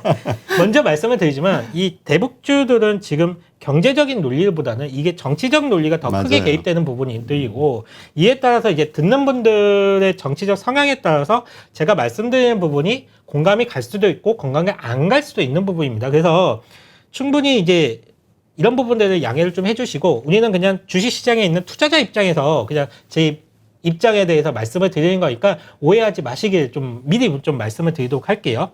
먼저 팩트는 이렇게 한번 풀어보면 좋을 것 같은데 먼저 팩트는 뭐냐면 미국에서 지금 가장 큰 관심사가 어디 있냐면 중국입니다. 결국은. 중국이죠. 네, 중국이 가장 큰 관심사예요. 그리고 중국을 그 어느 때보다 지금 견제하고 있는 미국의 입장에서는 많은 국제 정책에 대해서 지금 변화를 주고 있는 건 사실이거든요. 지금 여러 변화를 주고 있는 게 대표적인 게 아프가니스탄하고 티베트예요. 지금 미국이 정책적인 변화를 주고 있는 게 그림 하나 또 보실까요? 지금 미국이 아프가니스탄에서 이번에 전면적으로 철수를 합니다. 네. 전면적으로 철수를 하는데 이런 결정을 내는데 이 미국이 결국은 아프가니스탄에 한 20년이 넘는 기간 동안에 온갖 자원과 돈을 다 쏟아부었지만 빈손으로 철수를 하는 거거든요. 지금 이 지역이 정말 아프가니스탄 저 지역이 정말 유서와 전통이 있는 지역 같아요. 과거에 영국이 저 지역을 좀 어떻게 해보려고 했는데 실패하고 돌아갔거든요. 실패했지. 러시아도 저기를 좀 어떻게 해보려고 했는데 또 실패하고 돌아갔어요. 러시아도 실패.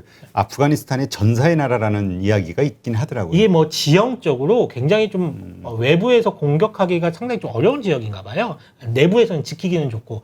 이번에 미국도 20년을 저기를 좀 어떻게 해보려고 했지만 결국은 그 아무 소득 없이 철수하는 거거든요. 그렇죠. 그럼 저 지역을 지금 이제 탈레반 그 정권이 이제 잡게 될 거예요. 저 지역을 잡게 될 건데 문제는 뭐냐면 이 아프가니스탄 저 지역이 이 지역이 이슬람 세력입니다. 이 종교가 이슬람입니다. 네. 종교가 이슬람이고 탈레반은 상당히 좀 급진적인 그런 좀 이슬람 성향을 좀 가지고 있죠. 그리고 여기 끝에 보시면 보이실지 모르겠는데 끝에 보시면 이렇게 뾰족하게 좀 튀어나와 있는 데 있잖아요. 네. 여기가 이제 맞닥뜨려야 되는 데가 중국의 국경지대가 이렇게 맞닥뜨려지는데 이 맞닥뜨린 지역이 신장 위구르 지역입니다. 신장 위구르 지역도 종교가 이슬람이죠. 지금 중국에서 신장 위구르 지역에 대한 인권 탄압과 관련된 얘기들이 상당히 많이 나오고 있잖아요. 그렇죠. 그러면 같은 종교인 신장 위구르 지역을 중국이 인권을 탄압을 했을 때 과연 무장단체인 탈레반이 가만히 있을 것이냐, 그 옆에서.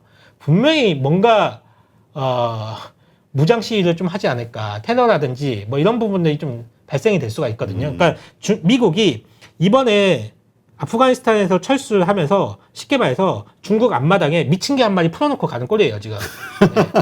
미친 개 한 마리 지금 풀어놓고 가는 꼴이고, 네. 중국 이게 지금 과연 감당할 수 있을까, 이게, 이 부분이.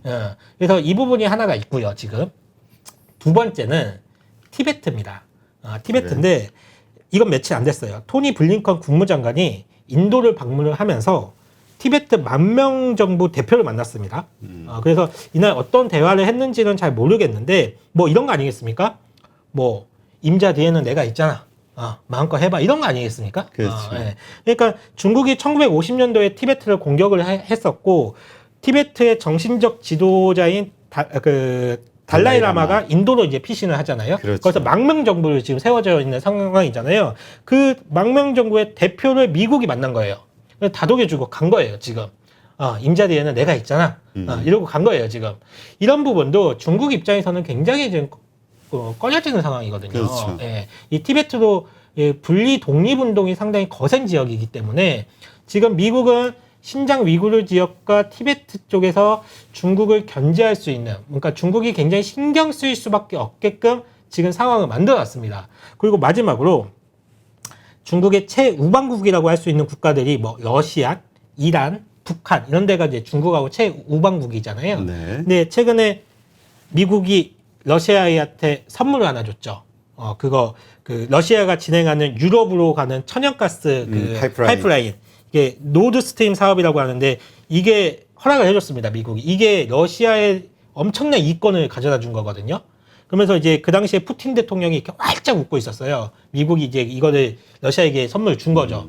이런 부분도 있었고, 지난 시간에는 제가 이란과 북한에 대한 미국의 적대 정책이 바뀌고 있고, 새로운 정책이 올 여름이 끝나기 전에 공개될 것이다라는 월스트리트 저널의 뉴스를 소개시켜드리고 간 적도 있습니다. 한번 그런데 이게 참 또 웃긴 게, 웃기다고 할까요? 저는 보고 깜짝 놀랐거든요, 사실. 이번 주말에 나온 뉴스인데 이게 진짠가 싶을 정도로 굉장히 깜짝 놀랐는데 뭐냐면, 이분 기억나세요? 이분이 주한 미군 사령관입니다. 빈센트 브룩스라는 분이거든요. 전 주한 미군 사령관인데 이분이 이런 말씀을 하셨어요. 차라리 북한을 미국의 동맹체제에 편입시키자. 지금 이게 주한미군 사령관이라는 자리가 사실 보통 자리는 아니거든요. 그렇죠. 이 자리가 미국 내에서 북한 관련 정책을 다룰 때 직접적인 영향을 끼치는 자리입니다. 물론 현직이 아니고 전임이긴 하지만 아무튼 그분의 주장이 뭐냐면, 김정은 위원장은 과거 아버지나 할아버지 세대와는 다르게 경제를 매우 중요시하게 생각하는 사람인데 이를 미국이 보장해 주자는 거죠. 그러면서 북한이 주장하는 쌍중단, 그러니까 한쪽에서 뭔가를 내려놓으면 다른 쪽에서 내려놓고, 그러니까 주거니 받거니 하는 그런 식으로 조금 하다 보면 결국에는 맨 나중에 북한이 핵을 내려놓고 완전히 긴장을 풀자라는 그런 주장입니다. 그리고 북한의 경제 지원에 미국이 직접 지원을 하자라는 얘기를 좀 하고 있어요. 그래서 미국이 달러를 가지고 직접 북한 경제 부흥을 위해서 쏟아붓다 보면 북한은 자연스럽게 중국에 대한 경제 의존도가 낮춰질 수가 있다. 이런 얘기를 말씀을 하고 계세요. 그래서 궁극적으로 미국, 한국, 북한을 동맹으로 만들자. 그렇게 좀 얘기를 하고 되는데, 만약에 이건 뭐 저도 이제 현실성이 좀 많이 떨어지는 얘기라고는 그렇죠. 생각을 해요. 참 어려운 좀 얘기인데. 많이 나간 얘기다, 이거는. 상당히 많이 나간 얘기라고 생각을 하는데, 근데 만약에 이게 어느 정도 좀 이루어져서 북한과 미국이 뭐 지금보다 조금이라도 더 가까워진다라고 했을 때 어떤 일이 벌어질 수 있냐면, 이게 이럴 수가 있습니다. 이게 이 지역이 동북삼성 지역이거든요. 네. 보시면 이제 북한과 맞닥뜨려진 지역 있잖아요. 예전에 네. 고구려 영토였던 이 지역이 조선족들이 상당히 많은 지역이고 한민족의 정서가 굉장히 역사적으로 좀 깊은 지역이에요. 그렇다라고 하면 만약에 북한이 진짜 뭐 저희 대한민국과 미국의 그런 지배 체제 하나에 이렇게 들어온다라고 하면 이 중국은 이 동북 삼성에 대한 지배력이 상당히 약해질 겁니다. 이 지역에 대해. 그러니까 제가 드리고 싶은 말씀은 북한이 이렇게 될 거예요, 뭐 저렇게 그 말씀을 드리는 게 아니라요. 지금 미국이 노리는 노림수가 뭔지를 잘 생각을 해보자는 거예요. 중국의 분열, 그렇죠. 힘의 분열을 하기 위해서 전략적으로 어떤 방법들을 선택할 것이냐 그 가운데는 이제 북한도 이렇게 포함될 수가 있다. 예, 맞습니다. 저런 거를 효과를 노리고 예, 맞습니다. 결국 지금 소수민족 분열시키는 게 사실은 중국의 가장 큰 큰 약점이잖아요. 약점이니까요. 그래서 그 부분을 지금 미국은 충분히 노리고 있기 때문에 그렇다라고 하면 앞으로 이제 북한과 관련된 뉴스들이 상당히 긍정적인 뉴스들이 많이 나올 수가 있다는 거예요. 그러면 주식하는 입장에서는 그런 뉴스 플로우가 하나하나 나올 때마다 주가가 들썩들썩 할 수가 있으니까 우리가 북한과 관련된 이슈는 좀 앞으로 과거보다는 참 긍정적인 뉴스가 좀 나올 수가 있으니 이 부분에 대해서 한번 유의를 해서 잘 한번 지켜보자. 이 정도로만 정리는 좀 해드리도록 할게요. 네, 알겠습니다.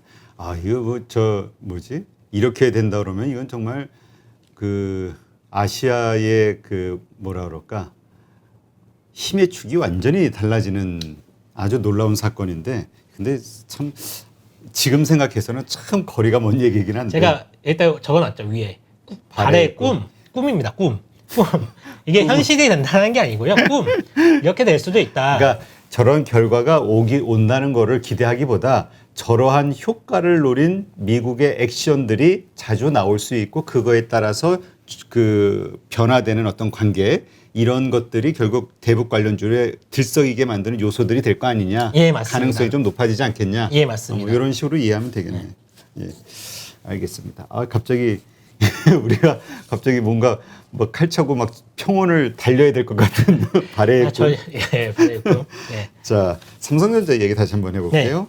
반도체주 어쨌든 오늘은 좀 다시 하락세 뭐 크진 않지만 떨어졌는데 일단 반짝 상승으로 끝날 것이냐 아니면 어제 그 매수 외국인의 매수 흐름이 좀 더 이어질 것이냐 어떻게 보세요?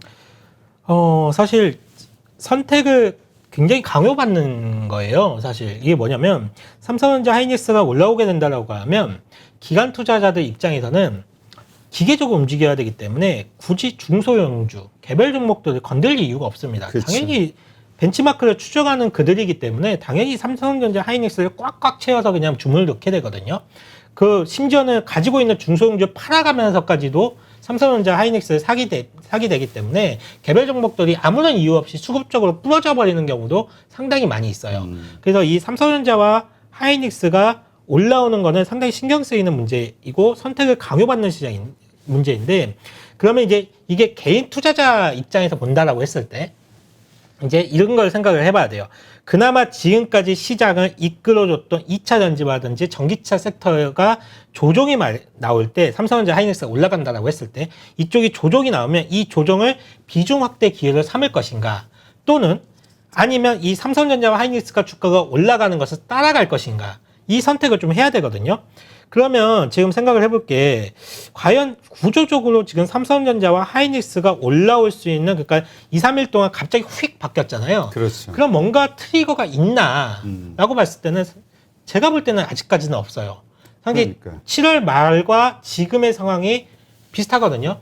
우리가 호재라고 얘기할 수 있는 반도체 가격이라든지 필라델피아 반도체 지수가 상당히 좋은 모습을 보여주고 있고, 이런 모습들은 7월에도 마찬가지였어요, 사실. 그럼에도 삼성전자와 하이닉스가 움직이지 않았잖아요. 그리고 외국인들이 계속 팔았잖아요. 그러면 아리송하다 왜 안 움직일까? 왜 안 움직일까? 그렇게 있었거든요. 그러면 8월달에 갑자기 그게 뭐 바뀌었느냐? 그거 아니거든요, 사실. 악재도 마찬가지입니다. 악재적인 요소도 뭐 비메모리 반도체가 부족해요, 뭐 공급 부족 현상이 있어, 이런 것도 이미 다 알려진 악재들이에요.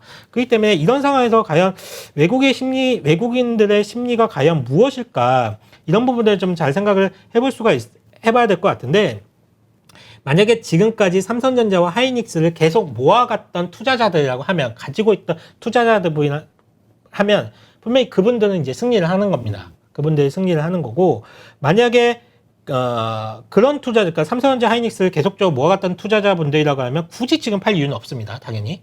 그리고 필라델피아 반도체 지수가 신고가를 나가는 상황에서 하루 이틀 반등에 팔아버리기에는 그동안의 기회비용이 너무 아깝기 때문에 지금은 뭐 그런 분들은 팔 이유는 전혀 없고요. 다만 신규 매수를 좀 고려하시는 분들, 앞서 이제 제가 선택의 영역이라고 좀 말씀을 드렸는데, 시장을 팔아보게 된다라고 하면 만약에 삼성전자와 하이닉스 주가가 올라가서 다른 개별 종목들이 망가지느냐, 그걸 봐야 되는데, 지금은 그럴 기미가 좀 보이고 있진 않아요. 앞서 말씀드렸지만 오늘 뭐 바이오 섹터가 상당히 좀 강한 모습을 보였었고 개별 종목들 단에서도 상당히 좋은 모습을 보였기 때문에 지금 상황은 삼성전자가 하이닉스가 중소형 주들의 수급을 빼앗아서 올라가는 그런 모습은 좀 아니기 때문에 굳이 이걸 따라갈 필요가 있겠느냐라고 좀 생각이 되어지고, 그리고 오늘까지 시장을 본다라고 하면 중소형주 섹터들도 상당히 좋은 모습을 보이고 있기 때문에 내가 가지고 있는 중소형주 종목들을 다시 한번 점검하고 그 종목들에 좀 더 집중하는 게 우리가 수익률을 올리는데 좀 더 좋은, 좀 효율적인 방법이지 않을까라고 좀 생각하고 있습니다. 네, 알겠습니다. 하여튼 어제 방송에서도 제가 얘기했지만 이게 얼마나 갈지 좀 기대심과 경계심을 좀 같이 가지고 차분하게 바라보자 이런 말씀을 좀 드렸는데 이건 어려운 게 그렇게 6개월 내내 삼성전자를 개인분들이 그렇게 많이 매수를 했지만 주가가 안 움직였잖아요. 근데 결국은 주가가 움직였던 거는 외국인이 매수하면서 근데 매수할 때 보면 뭐 200만 주, 300만 주 이렇게 사버리니까 결국은 그들이 주가를 올렸는데, 그러면 과연 그들이 내일도 살 것이고 내일 모레도 살 것이고 이거를 예상할 수 있겠느냐? 그건 어렵다는 거죠. 그게 상당히. 그러니까 지금은 삼성전자 하이닉스 그동안 꾸준하게 정말 모아갔던 분들, 인내 시간을 보내신 분들이 그렇죠. 그분들의 시간인 거지. 이거를 내 지금 종목을 매수. 팔아가지고 지금 따라가야 되겠다. 이거는 저는 좀 아니지 않나라고 생각하고 있습니다. 네. 지금 DDR5에 대한 이야기가 많이 나오고 있어요. 일단 이 DDR5가 무엇인지, 그리고 이와 관련된 이슈가 어떤 게 있는지 좀 설명해 주죠. DDR5는 앞으로 새롭게 개발되고 있는 이제 차세대 메모리 칩이라고 보시면 되고요. DDR 5에서 이름이 나와 있듯이 DDR1, 2, 3, 4, 5 이렇게 가는 겁니다. 이게 새로운 모델이라고 보시면 되는데, DDR4보다는 이제 DDR5로 넘어가게 된다라고 하면 그 성능은 당연히 올라갈 수밖에 없는 부분이고, 다만 칩 사이즈가 조금 커진다라고 해요. 근데 칩 사이즈가 좀 커짐에도 불구하고 그보다 훨씬 더 성능도 좋고 발열되는 현상도 거의 없다라고 하고 있습니다. 그래서 지금 메모리 업체들이 이제 컨퍼런스 콜에서 얘기를 하는 거는 올 4반기부터는 이제 PC용으로 출하가 되기 시작을 할 것이고, 내년 1분기부터는 서버용으로 이제 출하가 되기 시작을 할 것이다라고 얘기를 하고 있습니다. 그렇다라고 하면 아까도 말씀드렸지만 칩 크기가 좀 커진다라고 했잖아요.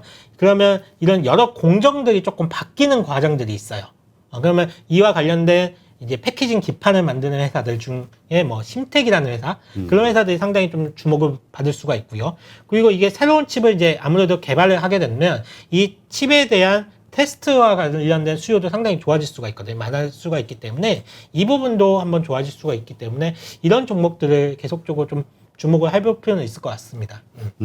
그러니까 이 DDR5가 이제 앞으로 주 종이 될 거고 네, 사용이 될 맞습니다. 거고, 그러다 보면 이 DDR5를 대량 생산하기 위한 어떤 시스템적인 어떤 변경이 있게 되는, 여기에 해당되는 그 뭐라 그러나 매출을 가지고 있는 장비라든지 장비라든지 뭐 패키징 기판이 조금 달라질 것이고, 이와 관련된 회사들을 조금 주목을 해볼 필요가 있고, 이미 지금 주가가 움직이고 많이 있어요. 움직이고 있죠. 그 가운데 하나를 심텍으로 보시는 거고. 심텍이 아마 대장주 역할을 할 겁니다. 네. 알겠습니다. 그쪽, 왜냐면 매출 비중이 가장 높거든요. 그러니까 여기서 뭔가 산업적인 변화가 있다라고 하면 아무래도 매출 비중이 큰 애가 아무래도 변화가 가장 크게 나타나겠죠. 네, 알겠습니다. 일단 반도체, 그 다음에 이거는 삼성전자만이 아니라 하이닉스도 마찬가지로 이걸 마찬가지, 하는 마이크론도 거죠. 마찬가지고요. 마이크론도. 예. 그러니까 세 개의 어떤 반도체 흐름이 이렇게 가는 걸로 예, 맞습니다. 이해를 하겠습니다. 네, 자 그러면 이제 내일 이제 이번 주 금요일장인데 어떻게 준비하는 게 좋을까요? 앞서 전부 다 말씀을 드렸지만 고용지표, 고용지표. 그럼 내일 저녁 9시쯤 나오니까. 예, 고용지표가 상당히 중요하기 때문에 내일 시장 역시도 조금 관망? 예, 그럴 흐름이, 아니면 시장이 눈치 볼 수밖에 없어요. 과연 이 고용지표가 어떻게 나올 것이고, 연준에서는 테이퍼링을 어떻게 가져갈 것인가. 지금 투자자들이 여기에만 지금 집중되어 있기 때문에, 만약에 고용지표가 굉장히 잘 나오고 미국의 테이퍼링이 본격화된다고 했을 때, 과연 어느 투자자가 베팅을 세게 할 수 있겠어요. 그렇기 때문에 관망하는 시장이 좀 될 수 있다라고 보고 있고, 하나 있는데 제가 여기 오기 전에 오다가 보니까 그 바이든 대통령도 트위터를 하나 봐요. 아 그래요? 네, 바이든 대통령도 트위터가 올라왔는데, 자, 이거는 제가 아까 오다가 본 거여서 제가 이건 보면서 말씀을 드릴게요. 뭐라고 나왔냐면, 제가 영어는 잘 못하지만 그 When I say electric vehicle are the future. I'm not joking. Turning for being used tomorrow. 이런 게 뭐 올라왔거든요. 내일 뭔가 큰 좋은 뉴스가 나오겠다. 네, 그렇죠. 2차 전지와 관련해서 이게 한마디로 이거예요. 나 진심이거든. 나 2차 전지와 관련해서, 그러니까 전기차와 관련해서. 가짜 계정 아니죠? 예, 예. 전기차와 관련해서 나 이거 진심이거든. 그리고 오늘 빅뉴스가 하나 나올 것이다. 그 우리가 전기차에 대해서 빅뉴스 가질 만한 거는 그 보조금 문제? 뭐 그런 거랑 이제 완성차 업체들이 아무래도 좀 시간표를 좀 빨리 가져가겠죠. 그러니까 뭐 이런 거 있잖아요. 2030년까지 뭐 전기차를 뭐 40%를 만들겠습니다. 뭐 이런 거를 아닙니다. 40%가 아니라 50%, 60% 만들겠습니다. 또는 전량 전기차를 이렇게 좀 시간표를 좀 빨리 가져가겠죠. 네. 근데 그나저나 지난번 그 인프라 사업 거기에 들어가지 않은 자동차 보조금 문제, 전기차 보조금 문제 이런 것들만 해결돼도 한국 자동차주가 움직임이 확 달라질 수도 있을 그 텐데. 보조금 문제는 사실 이번 인프라 투자 법안에 뭐 빠졌다 뭐 이렇게 논란이 있잖아요. 이거는 따로 패키지로 해가지고 묶여서 처리가 될 거예요. 그러니까 그렇죠. 처리가 안 되는 게 아니에요. 그렇죠. 되긴 되는데 네. 언제 될 것이냐. 분명히 그거는 될 겁니다. 올해 안으로 된다라고 저는 생각을 하고 있어요. 가까운 시간에 될 거라고 보고 있고 이 부분은 아마 오해 안 하셨으면 좋겠어요. 이게 뭐 이번 인프라 법안에 빠져 있다 해서 이거 안 하느냐 이거 그렇지. 아닙니다. 안 하는 게 다음번에 하겠다는 거예요. 이번에 급한 것부터 먼저 처리를 하고 일단 급한 것부터 처리하고 다음번에 하겠다는 거거든요. 그렇기 때문에 뭐 그 보조금 규모도 더 늘어날 수도 있고요. 그렇죠. 이 부분은 어쨌든 뭐 이 전기차 이 부분 이 여기를 완전히 핵심 미래 성장 주력 사업으로 좀 보고 있으니까 미국에서도 뭔가 파격적인 어떤 대책이 만들어질 것으로 봐야 되겠죠. 뭐 여러 가지 그 충전소 문제라든가. 그렇죠. 예, 하여튼 기대해 보죠. 그 자동차에 투자한 주주들 입장에서는 참 급한데 빨리 나왔으면 좋겠는데 참 이게 우리 맘 같지가 않아서 알겠습니다. 오늘도 이렇게 해서 시장의 전반적인 이슈들을 하나하나 세부적으로 좀 짚어봤고요. 이런 것들을 통해서 앞으로 투자 활동을 어떻게 진행을 해 나가실지 한번 잘 차분하게 숙고해 보시는 시간이 필요하지 않을까 생각이 됩니다. 뭐 추가적으로 뭐 더 좋은 얘기 없죠? 예, 대부분 다 했습니다. 그래요. 알겠습니다. 그럼 여기서 마치는 걸로 하고요. 유한타증권의 파이낸스 허브 강남점 한상혁 과장과 함께했습니다. 수고했습니다. 감사합니다. 네, 하여튼 이 방송 보시고요. 항상 제가 반복적으로 말씀드리는데 여기서 언급되는 여러 가지 주식들 이거를 뭐 추천하는 것이다 생각하고 이렇게 바로 사시는 것보다는 이러한 어떤 그 상승의 매력 아니면 하락의 어떤 리스크 요인 이런 것들이 있는 것이다라는 차원에서 스터디를 하시고 정확하게 판단을 하신 다음에 차분하게 저가 분할 매수 좀 긴 호흡으로 이렇게 진행하셨으면 좋겠습니다. 워낙 새로 투자하신 분들 가운데서는 잘 모르시니까 여기서 나오면 바로 쉽게 오를 거라고 생각하고 바로 다음날 사시는 분들이 있어가지고 낭패를 겪으시는 분들이 있어요. 하여튼 현명한 투자 하시기 바랍니다. 오늘 하루도 수고 많으셨습니다.